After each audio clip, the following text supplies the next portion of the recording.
Fala investidor, fala investidora, como é que vocês estão? Espero que estejam todos muito bem. Neste vídeo eu vou responder algumas perguntas aqui para você. Primeiro, será que vale a pena investir em Raizen? Segunda coisa que vale a pena sim você saber. Será que é possível e será que é provável que a Raizen ela chegue ali ao valor de R$ 4 por cada uma das ações? Bem, para isso eu tenho que trazer vocês aqui para a tela para fazer algumas perguntas. Primeiro, você viu esse vídeo aqui em que eu perguntei se a Raizen chegaria ao valor de R$ 2,50? Eu publiquei esse vídeo no dia 25 de maio de 2024. E o que acontece? Neste vídeo, eu coloquei de forma bastante clara que os fundamentos da empresa não me levavam a crer que nós chegaremos ao valor de 2,50 porque parecia um valor totalmente desconexo com os fundamentos. Pensando que esse vídeo ele saiu no final de semana, você basicamente deve tê-lo visto no dia 25, 26, mas no dia 27 você começou ali a poder negociar e comprar ou não essas ações de acordo com aqueles fundamentos que eu trouxe. E se você for ver, do dia 27 de maio até o presente momento, você teria ganho aqui o valor de mais ou menos 6,21. Se você tivesse visto o vídeo e falar, poxa, a 6,72 não faz sentido esse ativo ficar. A 6,70 menos ainda. Poxa, eu comprei, eu já recebi uma valorização de 14%. E claro, para chegar agora aos R$ 4, tem um grande caminho a ser percorrido, tem uma valorização expressiva a ser tirada, mas você precisa ter algumas noções ainda desse ativo. Eu vou até trazer vocês aqui para a tela mais uma vez para a gente dar uma olhada a respeito dos diferenciais que eu tenho aqui para a Raizen, para você vislumbrar junto comigo se trata ou não de um bom investimento para você fazer na sua carteira, tá bom? Primeira coisa e o primeiro diferencial, e eu quero esclarecer para você que no final vou falar aqui um pouco de uma recomendação de investimento feita pelo Santander e qual é o preço que eles consideram para esse ativo, tá bom? Então vamos lá. Diferenciais da Raizen. Primeira coisa, ela é líder do mercado. Líder de mercado em quê? Em etanol de cana-de-açúcar e energia renovável do mundo. Ela é uma das maiores produtoras de etanol do mundo. Então, poxa, eu estou investindo numa empresa que permite que eu seja dono de uma das maiores produtoras de etanol de cana-de-açúcar e de energia renovável do mundo. Portanto, eu já sei aqui que eu não estou falando de qualquer empresinha, eu estou falando de uma grande empresa. Portanto, você já tem aqui um dos grandes motivos e principais, a meu ver, por ser líder de mercado, de você considerar a Raizen como um investimento na sua carteira. Outra coisa, ela tem diversificação de negócios, ou seja, você não está exposto diretamente apenas uma fonte de receita. Você tem inúmeras aqui e duas delas, por mais que a gente possa dizer que elas advêm do mesmo lugar, que é da cana-de-açúcar, o etanol e o açúcar, que são extraídos ali da cana-de-açúcar, elas têm basicamente uma demanda bem interessante. Por quê? Quando a Raizen ela olha para o mercado e fala o seguinte, poxa, mercado, vocês não estão pagando tão legal assim pelo açúcar. Estou vendo que o etanol, se eu produzir mais etanol, eu vou ganhar mais. Então, eles vão lá, viram a chavinha, maravilha, acabou, vão produzir mais etanol. E é isso que acontece. Ah não, o etanol não está pagando tão bem, etc. Então eu vou fazer o seguinte, eu vou virar a chavinha e vou colocar aqui mais açúcar no mercado. Eles têm esse poder de jogo, eles têm essa barganha ali dentro da empresa, o que é muito interessante. Mas não é só. Eles também estão extraindo energia de outros lugares, mas eu já vou trabalhar isso com vocês. Eles têm aqui bioenergia, tá bom? Ele pega o bagaço ali e transforma isso em energia. E aqui entra uma das questões fundamentais. Tem distribuição de combustíveis através dos postos Shell. Uma das coisas que eu particularmente sei e vejo que as pessoas não estão conseguindo compreender da melhor forma é que essa bioenergia e distribuição de combustíveis, sendo receitas boas, a bioenergia não é a principal, mas a questão da distribuição de combustíveis é algo que eu vejo que as pessoas ainda estão errando um pouco na hora de fazer uma análise. Por quê? Eu vejo que as pessoas olham, por exemplo, para a Raizen e falam, poxa, já que eu estou falando de etanol, já que eu estou falando de açúcar, eu vou comparar com o Gélis Machado, com São Martinho. Mas elas não têm linhas de negócio tão parecidas como tem aqui a Raizen. E para isso eu preciso mostrar para vocês um pouco mais. Vamos lá. Como eu te falei, você precisa conhecer o negócio para você diferenciar a Raizen da Jalles Machado e da São Martinho. Você tem as seguintes linhas de negócios. Você tem os renováveis, você tem o açúcar, mobilidade, eu estou falando aqui dos postos Shell, e corporações e eliminações, daqui não vai interessar tanto para a gente, tá? Mas os renováveis, só para você saber, eu estou falando aqui do etanol. Então, olha só. Quando você pega a receita geral, a contribuição do EBITDA, você percebe que mobilidade, ou seja, os postos, a distribuição de gasolina é aqui o principal contribuinte do EBITDA. Tanto é que você pode ver nos anos safra, tá bom? De 22 para 23 e 23 para 24. Mobilidade corresponde a valores bem significativos. Eu estou falando aqui de 7 bilhões no termos aqui do seu EBITDA. E quando você olha de 2022 para 2023, você percebe uma queda de aproximadamente aqui os seus 500 milhões de reais, tá bom? Em números grandes. Agora, quando você vê, por exemplo, do ano anterior para o 2020 para a safra de 2023 e 2024, você vê um salto expressivo de 2,6 para 5,4 bi em termos de açúcar. Agora, você faz o inverso, aquilo que eu te falei, você vira a chavinha de uma para outra. Você parou de vender etanol, você parou de produzir etanol, que é esse verdinho, e você começou a produzir mais açúcar, que é o azul. Tanto é que você saiu de 4,8 bi em termos de etanol para 1,8. Isso daqui é importante para você compreender pelo menos duas coisas fundamentais. Primeira delas, você tem uma fonte de receita que é etanol e açúcar, porque você vira a chavinha, mas a fonte é majoritariamente a mesma. E você tem uma das fontes contínuas, que é a distribuição de gasolina através dos postos Shell. E para isso, eu preciso trazer vocês aqui para fazer um comparativo. Comparativo esse que é muito mais próximo do que você olhar para Jalles Machado ou São Martinho. Porque quando eu olho que a contribuição maior de EBITDA, ou pelo menos constante aqui da empresa, vem dos postos de gasolina, você precisa ver margens parecidas. Tanto é que eu quero que vocês vejam, não quem ganhou, isso daqui também não vai importar tanto pra gente, mas eu quero que vocês vejam esta linha daqui de baixo, que essa linha assim, ela é importante. Vamos falar da margem líquida de cada uma dessas empresas. Primeira coisa, quando eu falo aqui da Vibra, quando eu falo da Raízen ou até mesmo do grupo Ultrapar, você vê margens líquidas bastante baixas. Tá a casa aqui dos seus 3% até 0,2%, sendo a Raízen aqui nesta foto uma das piores empresas em relação à distribuição.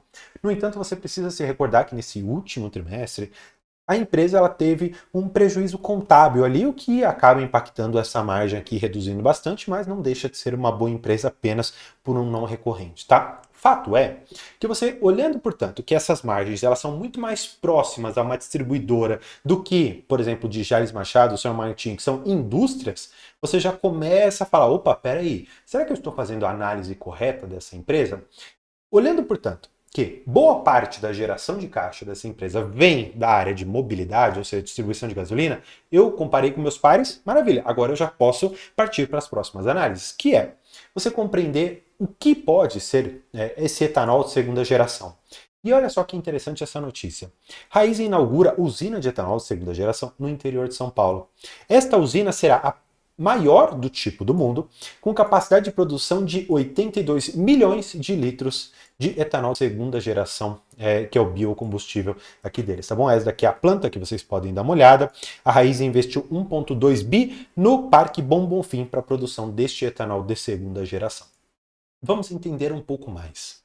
O etanol de segunda geração, de acordo com o CEO, é nosso. É nosso é aquela mesma frase que o Lula utilizou quando foi encontrado o pré-sal. Tanto é que na foto, que eu até excluí para não termos debates políticos aqui, o Lula está ali dizendo, o etanol é nosso, é coisa assim do gênero. Mas isso não vai importar para nós. O que vai importar? Que eles dizem o seguinte, que a empresa inaugura a segunda planta de biocombustível, quase que triplicando a produção. Isso aqui é importante, triplicando a produção.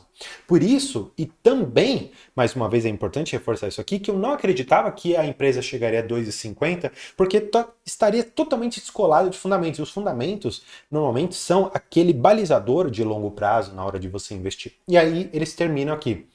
Compradores querem etanol de segunda geração para querosene de aviação verde. Poxa, você, além do etanol, ainda vai produzir um querosene de aviação verde, que seria muito interessante, que seria um mercado até então não explorado.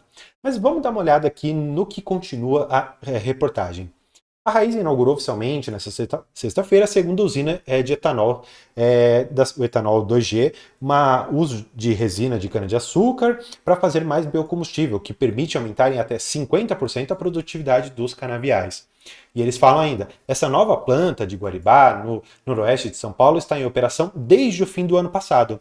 E aqui, gente, eu vou até mudar de cor porque isso é fundamental. E é o modelo das próximas 7 que a empresa quer colocar em operação. Até quando? 2027. Então, gente, isso aqui é importante. Vamos lá. Você está aqui hoje, em 2024. Você vai ter mais ou menos aqui até 2027 para que eles coloquem outras 7 dessas grandes fábricas em operação do etanol de segunda geração, que pode depois migrar para o querosene de aviação verde. Poxa, você tem todo esse período de acumulação. Ganhando, além disso, um dividendo na ordem ali dos seus 6%. Poxa, parece interessante, mas se você vislumbrar que a empresa ela vai mudar muito o perfil de EBITDA dela, porque a contribuição de mobilidade vai se tornar bem menor do que é quando comparado ali com produção de etanol, com produção de açúcar, o que vai tornar as margens líquidas da empresa e também a margem EBITDA muito mais próximas do que são as margens lá de São Martinho, de Jales Machado, porque são muito mais industriais. Claro, não estou querendo dizer que ela vai ter margens próximas àquelas lá, mas elas começariam a se comparar um pouco mais, subindo talvez para as margens de 6, 7%. O que seria para essa empresa uma mudança tão grande e tão monumental que eu duvido que nós teríamos preços próximos do que estamos vendo hoje, dos seus R$ 3 ou até menos de R$ 3. Pensando que essa empresa vai entregar tudo isso daqui, olha, é um investimento que eu particularmente invejo quem está conseguindo fazer hoje, porque é uma baita de uma empresa por um preço muito, muito, muito barato. Claro, não é uma recomendação, mas é o que eu vislumbro aqui para a empresa, tá bom? Agora, isso daqui é interessante de você dar uma olhada.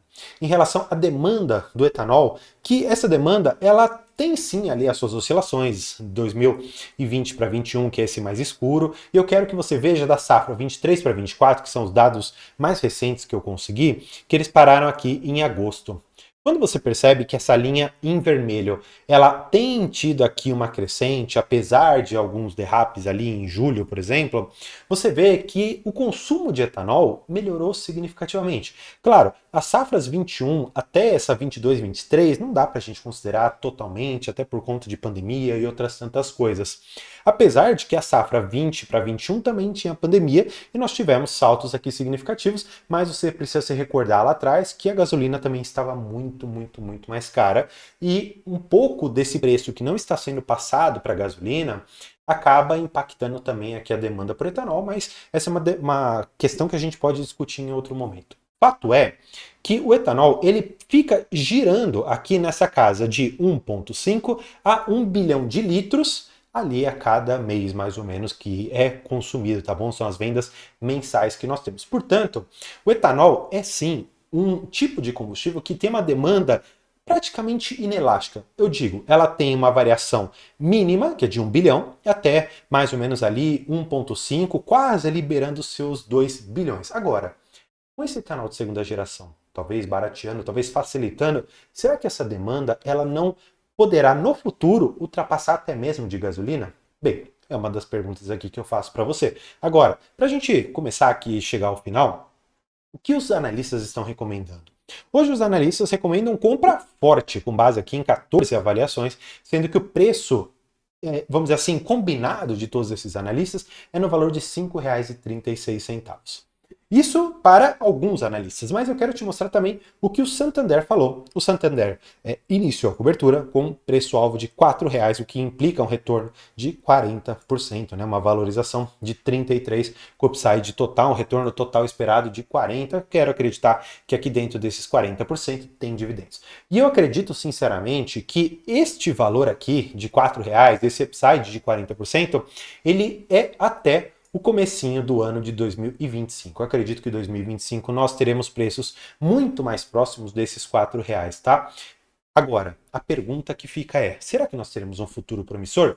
E a própria empresa traz para a gente o guidance aqui dela, da safra 24-25.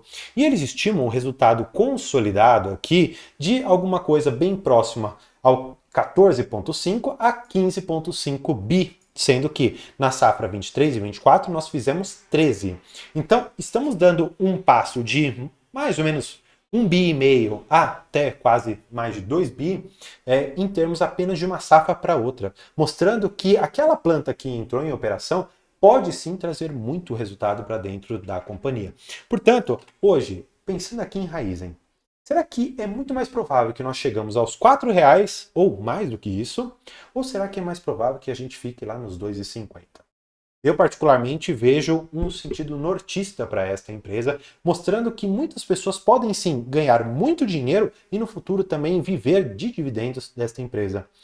Pensando que você tem a Cosan por detrás, que precisa de dinheiro da Raizen, poxa, nada melhor do que você ter interesses alinhados com quem controla essa empresa, que é ganhar dividendos. Espero que você tenha gostado desse vídeo. Não esqueça de se inscrever para mais conteúdos do gênero. E por hoje é isso. Muito obrigado. Tchau!